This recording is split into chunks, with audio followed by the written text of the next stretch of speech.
Hi hello నమస్తే welcome to our channel. నేను మీ శ్రీ అనుష. ఈ రోజు మనతో పాటు ఉన్నారు ప్రముఖ senior consultant urologist and andrologist doctor Srikanth Munna గారు ఉన్నారు. మరి సార్తో మాట్లాడి కంప్లీట్ డీటెయిల్స్ తెలుసుకుందాం. నమస్తే సార్. నమస్తే.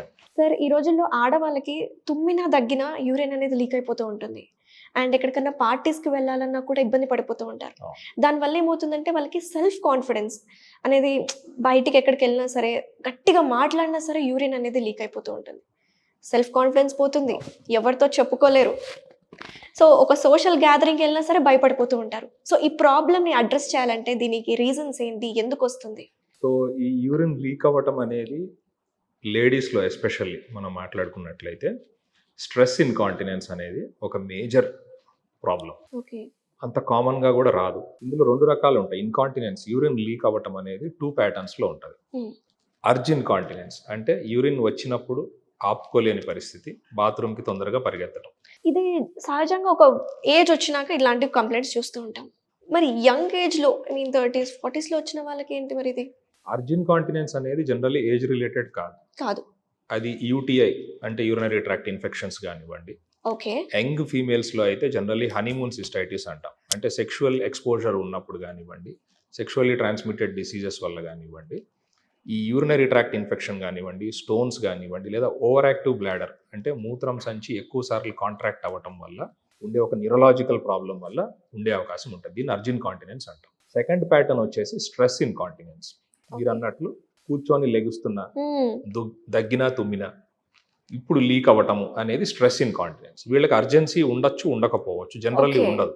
అంటే బాత్రూమ్ వచ్చింది, బయటికి వెళ్ళాలి, బాత్రూమ్ దాకా వెళ్ళి పోసుకొని రాగలరు. బస్సులో కూర్చున్నారు, కుదుపుల్లో లీక్ అవ్వటం, దగ్గినా తుమ్మినా లీక్ అవటం, గట్టిగా నవ్వినా లీక్ అవటం, ఇది స్ట్రెస్ ఇన్కాంటినెన్స్. ఈ రెండిటికి కారణాలు జనరల్లీ డిఫరెంట్ ఉంటాయి. ఓకే. సో స్ట్రెస్ ఇన్కాంటినెన్స్ లో పెల్విక్ ఫ్లోర్ మజిల్స్ వీకెనింగ్ వల్ల అవుతుంది. పెల్విక్ ఫ్లోర్ అంటే ఇప్పుడు మనం కూర్చున్నాం కదా, మనం కూర్చొని నుంచోటానికి హెల్ప్ అయ్యే మజిల్స్. యూరిన్ కానీ మోషన్ కానీ వచ్చినప్పుడు ఆపుకోవటానికి టోనిక్ కాంట్రాక్షన్, అంటే మనం వాటి మీద దృష్టి పెట్టాల్సిన అవసరం లేదు, కంటిన్యూస్గా అవి టోనిక్ కాంట్రాక్షన్లో ఉంటాయి. ఈ టోన్ మిస్ అయినప్పుడు దాని మీద దృష్టి పెట్టి టోన్ పెంచుకొని లెగిస్తే బాగానే ఉంటారు. తెలియకుండా ఏమరపాటుతో లెగిస్తే లీక్ అయిపోతుంటారు. సో ఈ పెల్విక్ ఫ్లోర్ వీకెనింగ్ ఎవరిలో వస్తుంది అంటే నెంబర్ ఆఫ్ డెలివరీస్ ఎక్కువ అయిన వాళ్ళు. పాత రోజు ఇప్పుడు మనం ఎల్డర్లీ పాపులేషన్లో చూస్తుంటాం స్ట్రెస్ అనేది. ఎక్కువ నెంబర్ ఆఫ్ డెలివరీస్ అయిన వాళ్ళు కానివ్వండి, పెల్విక్ ఫ్లోర్ సర్జరీస్ ఏమన్నా అయినవి కానీ, గర్భసంచి కిందికి జారటం ప్రొలాప్స్ అంటాం. గర్భసంచి ఆపరేషన్లు కానీ గర్భసంచి లీక్ అవుతాం. గర్భసంచి కిందకి వచ్చేటప్పుడు దాంతోపాటు మూత్రం సంచిని కూడా అండ్ మోషన్ దారిని కూడా గుంజుకొని వస్తుంది. సో యూరినరీ ఇన్కాంటినెన్స్ ఉంటుంది వాళ్ళకి, ఫీకల్ ఇన్కాంటినెన్స్ అంటే మోషన్ కూడా ఆగకపోవచ్చు. సో ఇది stress incontinence pattern. Opposite side urge incontinence మీరు అన్నట్టు యంగ్ పేషెంట్స్లో ఎక్కువగా చూస్తూ ఉంటాం. ఇది స్ట్రెస్ వల్ల కూడా ఇండ్యూస్ అవుతుంది, హార్మోన్స్ వల్ల ఇండ్యూస్ అవుతుంది, ఈస్ట్రోజన్ యాక్షన్ వల్ల ఇండ్యూస్ అవుతుంది, యూరినరీ ట్రాక్ట్ ఇన్ఫెక్షన్స్, స్టోన్స్, ఇట్లా మల్టిపుల్ కారణాలు. ఇవన్నిటిని కలిపి జనరల్గా ఒక పదం వాడతాం, ఓవర్ యాక్టివ్ బ్లాడర్, ఓఏబి. సో ఓఏబి అనేది ఫైనల్ రిజల్ట్ అవుతుంది వీళ్ళలో. ఎక్కువ సార్లు కాంట్రాక్ట్ అవటం, కొంచెం యూరిన్ లోపలికి రాగానే ఉంచొద్దు, పంపించేది అని కాంట్రాక్ట్ అవుతూ ఉంటుంది. దీనికి అనేక కారణాలతో పాటు ఇందాక నేను చెప్పినట్టు కెమికల్ సిస్టైటిస్, యూరిన్ కాన్సన్ట్రేటెడ్గా ఉన్నా అంటే వాటర్ సరిగ్గా తీసుకోకపోయినా, కొంతమంది గ్రీన్ టీ తాగితే ఎక్కువ సార్లు యూరిన్కి వెళ్తారు, కొంతమంది కాఫీ తాగితే ఎక్కువ సార్లు యూరిన్కి వెళ్తారు. సో ఇవన్నీ కెమికల్ రీజన్స్ ఫర్ సిస్టైటిస్. అంటే ఇన్ఫెక్షన్ కాదు, కానీ ఇన్ఫెక్షన్ని పోలిన కండిషన్స్ వేరే కారణాల వల్ల వస్తుంది. సో ఈ ట్రిగరింగ్ ఫ్యాక్టర్ని మనం ఐడెంటిఫై చేసుకొని healthy habits, local hygiene, white discharge లాంటి ఇబ్బందులు లేకపోవటము, సేఫ్ సెక్స్ ఇట్లాంటివి ప్రాక్టీస్ చేస్తున్నప్పుడు ఈ అర్జ్ ఇన్కాంటినెన్స్ని ఈజీగా ట్రీట్ చేసుకోవచ్చు. స్ట్రెస్ ఇన్కాంటినెన్స్ మాత్రం పేషెంట్స్తో పాటు డాక్టర్స్కి కూడా ఇట్స్ ఏ బిగ్ ఇష్యూ. ఎందుకంటే ట్రీట్ చేయటము అంత ఈజీ కాదు, పేషెంట్ని కన్విన్స్ చేయటం అంత ఈజీ కాదు. పేషెంట్స్కి అవసరమైన టెస్టులు కానివ్వండి, ట్రీట్మెంట్ ఆప్షన్స్ కానివ్వండి, రొటీన్గా మనం రొటీన్ పాపులేషన్లో వినం. ఇప్పుడు స్ట్రెస్ ఇన్కాంటినెన్స్ తోటి ఒక పెద్ద ఆమె డయాబెటీస్ 60-65 ఏళ్లతో పాటు వచ్చింది, 7-8 సార్లు డెలివరీలు అయినాయి, గర్భసంచి తీసేసి ఆపరేషన్ చేశారు, షుగర్ కంట్రోల్లో లేదు, మూత్రం మాటికి లీక్ అవుతుంది, దగ్గినా తుమ్మినా లీక్ అవుతుంది. ఇప్పుడు ఈ పేషెంట్కి నేను 65 ఏళ్ళప్పుడు సర్జరీ చెప్పినా, ఏదన్నా పెద్ద టెస్టులు చెప్పినా, సిస్టోస్కోపీ అనే ఒక లైట్ టెస్ట్ చెప్పినా జనరల్లీ దే ఆర్ నెగ్లెక్టెడ్.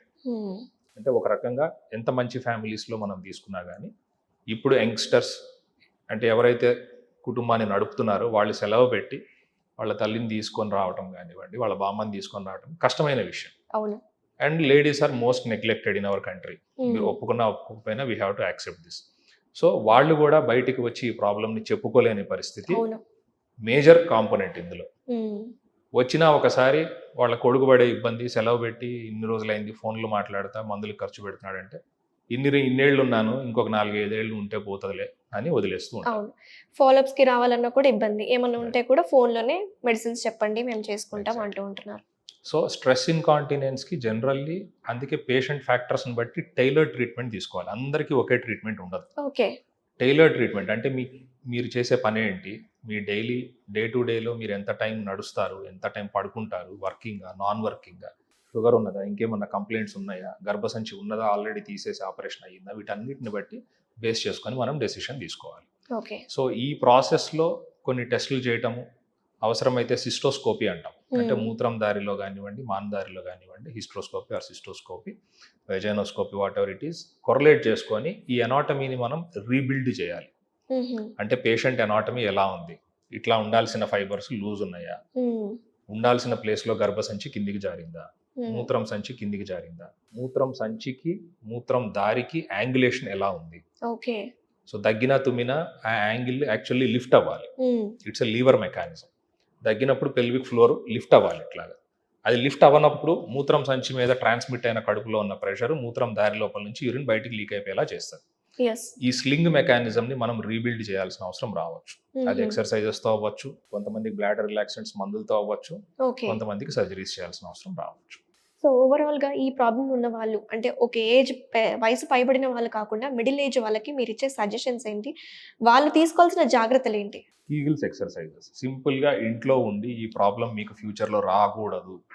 మీకు ఆల్రెడీ ఇప్పుడు రిస్క్ ఫ్యాక్టర్స్ ఉన్నాయి. ఇప్పుడు నేను చెప్పినట్టు నెంబర్ ఆఫ్ డెలివరీస్ అయినాయి, మీ డే టు డే లైఫ్ లో స్ట్రెస్ ఉంటుంది, కింద కూర్చొని లెగవటము, డయాబెటిక్ పీపుల్ ఉన్నారు, ఎగ్జాక్ట్లీ న్యూరోపతీస్ వచ్చే ప్రాబ్లమ్స్, మీ పేరెంట్స్ కి హిస్టరీ ఉన్నది న్యూరోపతీస్, డయాబెటీస్, ఇట్లాంటి వాళ్ళందరూ మీ డే టు డేలో మీరు ఏ ఎక్సర్సైజ్లు, యోగాలు, వాకింగ్లు చేసినా చేయకపోయినా especially middle age ladies kegels exercises చేయాలి. ఏంటి సార్ అది? Kegels exercise, KIEGEL okay, or KEGEL American English. Kegels exercises అనేవి మనం యూట్యూబ్లో కొట్టినా, గూగుల్లో కొట్టినా multiple videos, kegels exercises for women, or for incontinence, for urine leak, for stress incontinence, ఎట్లా కొట్టినా మల్టిపుల్ వీడియోస్ వస్తాయి. ఫిజియోథెరపిస్టులు కానివ్వండి, యోగా ట్రైనర్స్ కానివ్వండి చేస్తూ ఉంటారు. అందులో ఒక 7-8 పద్ధతులు ఉంటాయి. మీకు సెట్ అయ్యే ఒక 2-3 వెరైటీస్ని మీరు హ్యాబిట్యుయేట్ చేసుకోండి. సింపుల్. సో కీగిల్స్ ఎక్సర్సైజెస్ వల్ల ఈ పెల్విక్ ఫ్లోర్ స్ట్రెంథనింగ్ అనేది అవుతుంది. ఓకే, నేను డైట్ తీసుకుంటున్నాను, నేను ప్రోటీన్ తీసుకుంటున్నాను అంటే సరిపోదు. నేను రోజు 2 కిలోలు చికెన్ తిన్నంత మాత్రం నాకు బైసెప్స్ వస్తుందా? రాదు. దాన్ని నేను టార్గెట్ చేయాలి.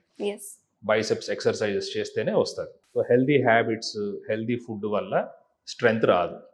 స్ట్రెంగ్త్ అక్కడికి కాన్సన్ట్రేట్ చేయాలి అంటే exercise is the best option. Very nice sir, thank you so much. ఈ ప్రాబ్లం చాలా సహజంగా ఆడవాళ్ళకు ఉంది. సో చెప్పుకోలేరు, ఏం చేయాలి, ఎవరితో చెప్పుకోలేని పరిస్థితి, డాక్టర్స్తో చెప్పుకోవాలంటే కూడా ఇబ్బంది పడుతూ ఉంటారు. సో ఎక్సర్సైజ్ ఒకటి ఇంపార్టెంట్, అలాగే వాళ్ళ లైఫ్ స్టైల్ చేంజెస్ చేసుకొని వాళ్ళకి వాళ్ళు గుర్తించి ఒక డాక్టర్ని కన్సల్ట్ అవుతే వాళ్ళు తీసుకోవాల్సిన జాగ్రత్తలు ఏంటో మీరు క్లియర్గా చెప్తారు. So thank you so much sir for your valuable information. నమస్తే.